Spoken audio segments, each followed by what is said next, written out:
एक बार एक आलसी व्यक्ति एक ऋषि के पास जाता है और कहता है, मुनिवर, मैं आलस्य से बहुत परेशान हूँ। यह आलस्य नाम की बीमारी मुझ पर दिनों दिन हावी होती जा रही है, लेकिन मैं कुछ भी नहीं कर पा रहा हूँ। कृपया कर मुझे कोई ऐसा तरीका बताए जिससे मैं अपने आलस्य को त्याग कर एक कर्मठ और सुखी जीवन जी सकूं। ऋषि ने कहा, आलस्य उसी व्यक्ति के जीवन में होता है जिसके जीवन में कोई बड़ा लक्ष्य नहीं होता, जो जीवन को जीना नहीं सिर्फ काटना चाहते हैं। व्यक्ति ने कहा, हाँ मुनिवर, मेरे जीवन का कोई बड़ा लक्ष्य नहीं है, मैं तो बस जिए चला जा रहा हूँ। जीवन की परिस्थितियाँ मुझे जिस तरफ ले जाती हैं, मैं उसी तरफ चला जाता हूँ। लेकिन मुनिवर, आप मुझे वह तरीका बताएं जिससे मैं अपने आलस्य से छुटकारा पा सकूं। ऋषि ने कहा, हमारे जीवन में आलस्य 3 मुख्य कारणों की वजह से आता है। पहला कारण है किसी बड़े लक्ष्य का ना होना, दूसरा कारण है अपने शरीर और मन को ना समझना, और तीसरा कारण है आलसी और कामचोर व्यक्तियों की संगत में रहना। आलसी व्यक्ति ने कहा, मुनिवर, जरा इन तीनों बातों को विस्तार से समझाइए। ऋषि ने कहा,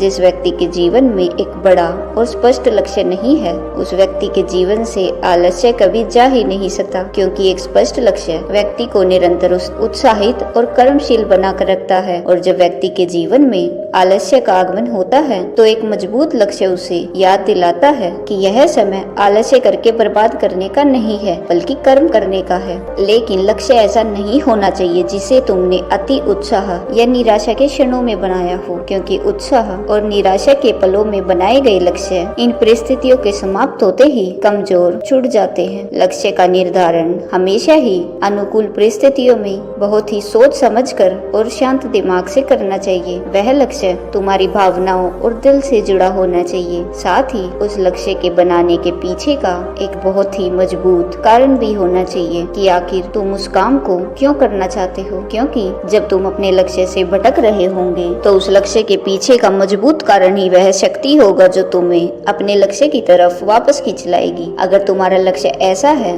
जिसके बारे में सोच कर ही तुम्हारे अंदर जोश और आंखों में आंसू आ जाते हैं, तो फिर तुम्हें चिंता करने की जरूरत नहीं है, क्योंकि फिर तुम्हारा लक्ष्य ही तुम्हारे आलस्य को खत्म कर देगा। ऋषि ने आगे कहा, लेकिन कुछ ऐसे भी लोग होते हैं जिनके जीवन में लक्ष्य तो होता है लेकिन वह फिर भी आलस्य करते हैं। तो इनके जीवन में आलस्य का कारण है कि ऐसे लोग यह नहीं समझ पाते कि हमारा मन काम कैसे करता है। हमारा मन बहुत ही चालाक है और यह हमारे साथ हर समय खेल खेलता रहता है। यह कभी भी किसी काम का विरोध नहीं करता, बल्कि या तो उस काम को टालता है या फिर उस काम को करने में आने वाली कठिनाइयों को बड़ा चढ़ाकर दिखाता है। जैसे कि अगर तुम इसे कहोगे कि पढ़ाई करनी है तो यह कहेगा कि थोड़ी देर आराम कर लेते हैं फिर पढ़ाई करेंगे। अगर तुम इसे कहोगे कि ध्यान करना है तो यह कहेगा कि ध्यान करने का सबसे अच्छा समय तो सुबह है, ब्रह्म मुहूर्त में होता है, कल सुबह से जल्दी उठेंगे और फिर ध्यान करेंगे। और फिर ना तो तुम सुबह ब्रह्म मुहूर्त में उठ पाओगे और ना ही कभी ध्यान कर पाओगे। अगर तुम मन से कहोगे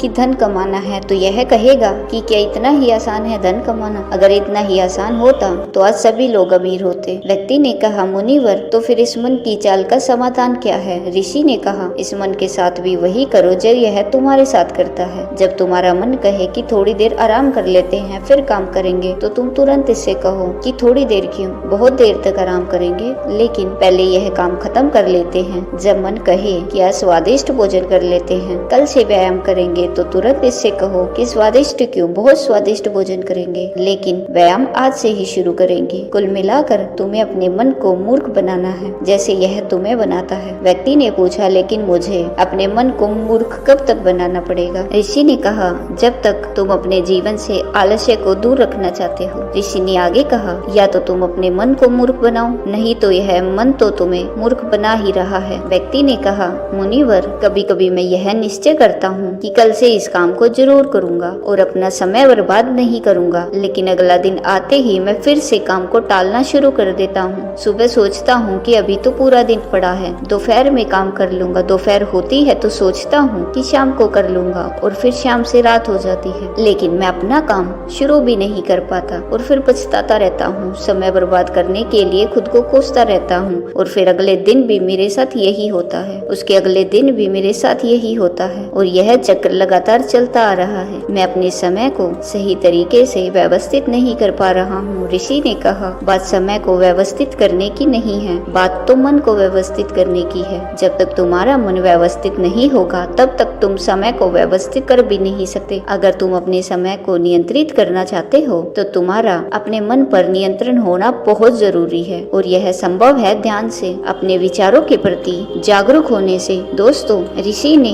उस आलसी व्यक्ति से ठीक ही कहा है कि हम अपने मन को व्यवस्थित किए बिना अपने समय को व्यवस्थित नहीं कर सकते। व्यक्ति ने कहा, मुनिवर, लेकिन कभी कभी ऐसा भी होता है कि किसी काम को करने का मन भी होता है, वह काम जरूरी भी होता है, लेकिन तब हमारा शरीर आलस्य करता है। हमारे शरीर में इतनी ऊर्जा नहीं होती कि हम उस काम को कर सके। यदि हम उस काम को शुरू भी कर देते हैं तो बहुत ही जल्द हमारा शरीर थक जाता है। फिर या तो हम उस काम को आगे के लिए टाल देते हैं या फिर अगर उस काम को करते भी हैं तो वह काम ठीक से नहीं हो पाता। ऋषि ने कहा, तुम अपने मन को तो मूर्ख बना सकते हो, लेकिन अपने शरीर को कैसे मूर्ख बनाओगे? शरीर चलता है ऊर्जा से और ऊर्जा मिलती है भोजन से। लेकिन अगर तुम ऐसा भोजन करोगे जिसमें खुद कोई ऊर्जा नहीं है, कोई जीवन नहीं है, तो तुम्हारे शरीर में ऊर्जा कैसे आएगी? तुम्हारा शरीर पूरे दिन आलस्य से घिरा रहेगा। ऊर्जा रहित भोजन से मेरा तात्पर्य ऐसे भोजन से है जो हम सिर्फ स्वाद के लिए खाते हैं, जिसे ग्रहण करने से हमारे शरीर का संपूर्ण विकास नहीं हो पाता। इसीलिए तुम ऐसा भोजन ग्रहण करो जो तुम्हारे शरीर में ऊर्जा भरे, ना कि आलस्य। व्यक्ति ने कहा, मुनिवर, मैं यह तो समझ गया हूँ कि कैसा भोजन आलस्य पैदा करता है, लेकिन अब आप मुझे आलस्य के तीसरे कारण के बारे में बताइए कि बुरी संगत कैसे हमें आलसी बना सकती है। ऋषि ने कहा, किसी भी इंसान के जीवन में इस बात का सबसे ज्यादा फर्क पड़ता है कि वह कैसे लोगों के साथ अपने समय व्यतीत करता है, क्योंकि कोई भी इंसान अपने आसपास के माहौल और लोगों से सबसे ज्यादा प्रभावित होता है। इसीलिए तुम्हें इस बात का ध्यान रखना बहुत जरूरी है कि कहीं तुम्हारे मित्र आलसी स्वभाव के तो नहीं है, कहीं वह काम को टालने की आदत से ग्रसित तो नहीं है, क्योंकि अगर ऐसा है तो आज नहीं तो कल तुम भी आलसी बन ही जाओगे। तुम्हें एक काम को टालना सीख ही जाओगे, क्योंकि बुरी आदतें अच्छी आदतों की तुलना में ज्यादा आसानी से लोगों को अपनी ओर आकर्षित करती हैं और फिर लोग इन बुरी आदतों के गुलाम बन जाते हैं। इसीलिए तुम्हें अपने आसपास के लोगों के आलसी स्वभाव के प्रति भी जागरूक रहना पड़ेगा और ऐसे लोगों का साथ छोड़ना पड़ेगा जो स्वभाव से आलसी हैं। अगर आलसी लोगों की संगत करोगे तो आलसी ही बनोगे, ऊर्जावान लोगों की संगत करोगे तो ऊर्जावान बनोगे और यह निर्णय पूरी तरह से तुम्हारे हाथ में है। इसीलिए कर्मठ और ऊर्जावान लोगों के साथ, और अगर तुम्हारे आसपास ऐसे लोग नहीं हैं तो अकेले रहने की आदत डालो। व्यक्ति ने कहा, मुनिवर, लेकिन मैं शुरुआत कहाँ से करूँ? ऋषि ने कहा, शुरुआत करो एक स्पष्ट और मजबूत लक्ष्य को बनाने के साथ, जिसके बनाने के पीछे का एक मजबूत कारण भी होना चाहिए। उसके बाद अपने मन को खुद को मूर्ख मत बनाने दो, बल्कि इसे मूर्ख बनाते रहो, क्योंकि जैसे ही तुम इसे मूर्ख बनाना बंद करोगे यह तुम्हें मूर्ख बनाना शुरू कर देगा। उसके बाद अपने शरीर का ख्याल रखो कि तुम कैसा भोजन करते हो। ज्यादा से ज्यादा हल्का भोजन करने की कोशिश करो, क्योंकि भोजन को पचाने में ही हमारा शरीर बहुत सी ऊर्जा नष्ट कर देता है, जिसे बाकी कामों को करने के लिए कम ऊर्जा बचती है और फिर हम आलस्य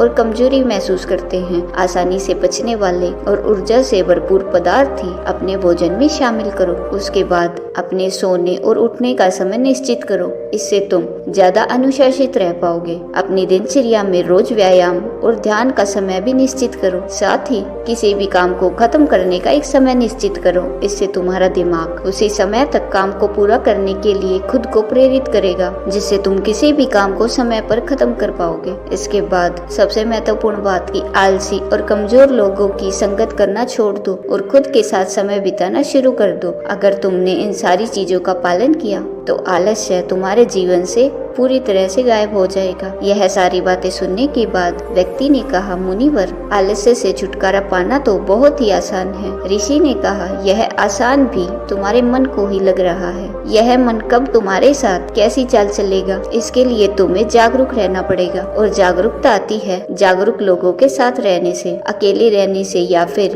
ध्यान करने से। व्यक्ति ने कहा, मुझे अपने आलस्य को भगाने का काम अभी और इसी क्षण से शुरू कर देना चाहिए। ऋषि ने कहा, हाँ बिल्कुल सही कहा तुमने, सही समय का इंतजार भी मन की ही चाल है। तो दोस्तों, क्या आप भी सही समय का इंतजार ही कर रहे हैं या फिर इसी समय को सही बनाने की ठान चुके हैं? उम्मीद करती हूँ कि आप लोगों को यह वीडियो जरूर पसंद आई होगी।